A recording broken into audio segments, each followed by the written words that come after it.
Poor Barbara, not for her the carefree hours of happy play, nor the busy hours of work and study. What has happened to her that she lies there so hot and feverish, so weak and dizzy, so miserable with suffering and pain?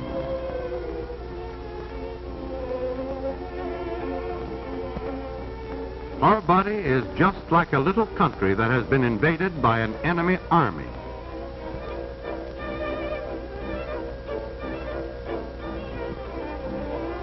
But the enemy in this case is not big soldiers. This invading army is so tiny that it can be seen only through a microscope. Its soldiers are the germs of communicable disease. Some of these disease-causing organisms are so small that they cannot be seen even with the most powerful microscope. They are detected only because they can pass through the tiny holes of this filter.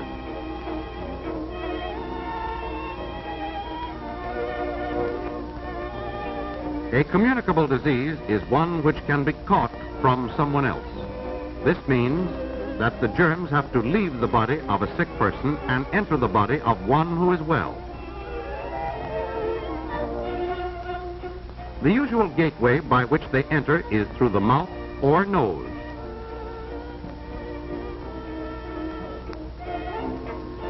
How do germs make the trip from sick to well and thereby spread disease? They may travel by one of several ways. Coughs and sneezes, which are not protected, send germs in a direct spray.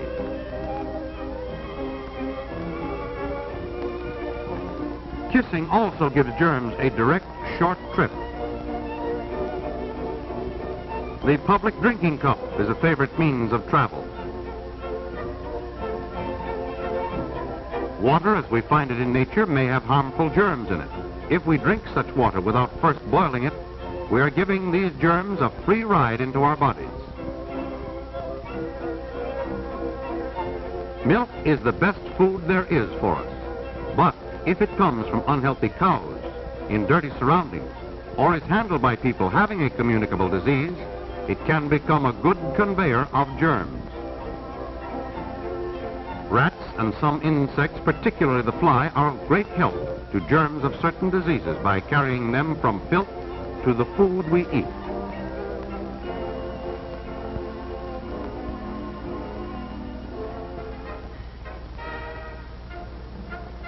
Thus you see that germs have several ways of traveling from the sick to the well.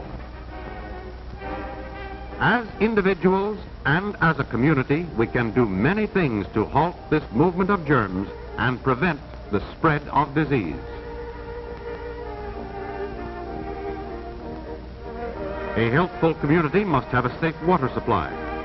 Here we see sedimentation and chlorination, a part of the process of water purification.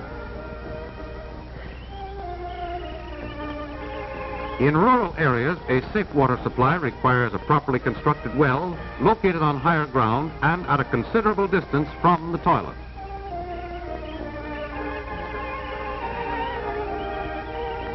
The purity of a city's water supply is further protected by the sanitary treatment of sewage. A series of processes renders the waste non-injurious to health. In rural areas, the problem of disposal of human waste can be solved by the building of a proper type septic tank.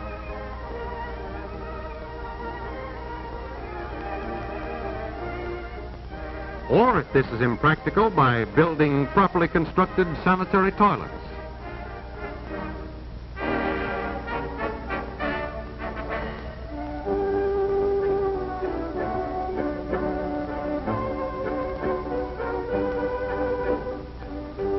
Care in all steps of handling milk will do much to reduce milk-borne diseases.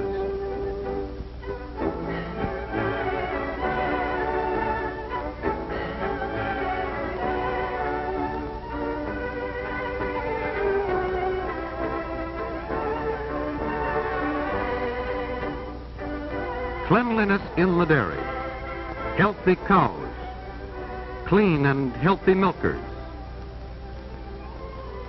sterilized buckets, and cans so constructed as to keep out dust and flies all help to bring us safe milk so important in our lives. Pasteurization, which does not take the place of all these other precautions, is the one way to make sure that milk is safe.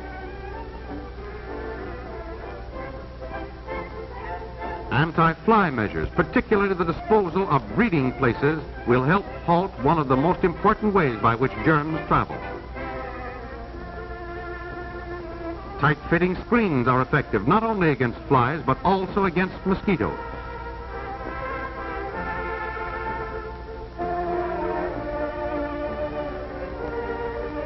We can do much to prevent the spread of disease by keeping away from those who are sick.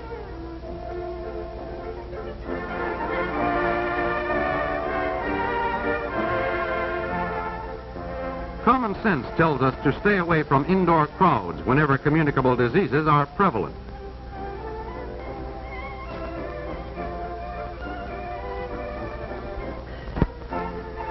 Always call the doctor early whenever a communicable disease is suspected. Early treatment may lessen the severity of the sickness and halt its further spread.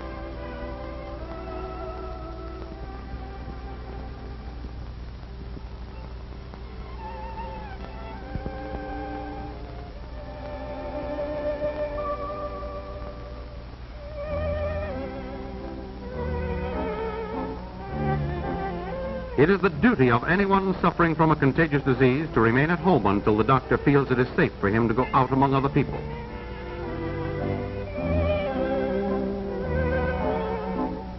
Some diseases, such as smallpox, diphtheria, and typhoid fever, could be wiped out entirely if each and every one of us took advantage of the time-proved protection offered by vaccination and preventive inoculation.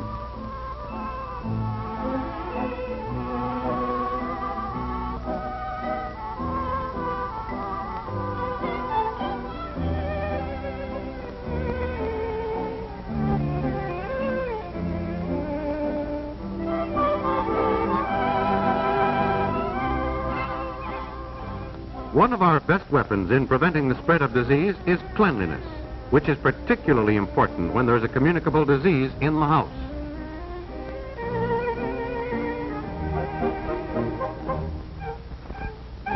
Certainly, cleanliness should be observed in all places where food is sold or served.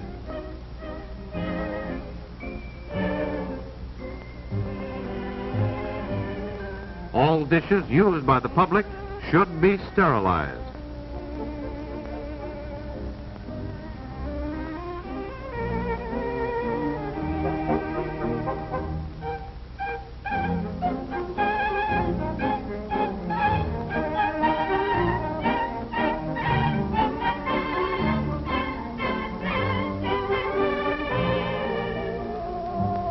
Our hands may pick up germs. The one act of washing the hands after going to the toilet and before eating is an invaluable health measure. The use of paper cups instead of common drinking glasses will help keep down the transmission of disease.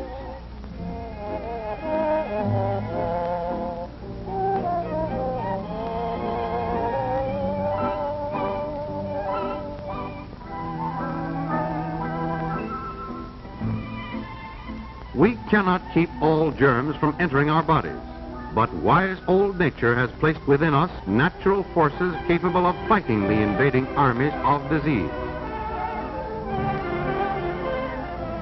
The better the condition of our health, the stronger this last line of defense against the invader. Building up this resistance depends upon a well-balanced diet which satisfies all the food requirements of our body.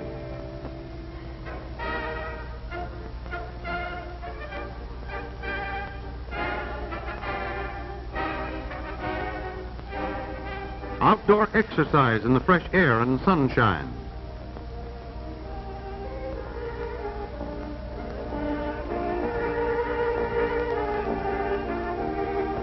At least 6 glasses of water daily.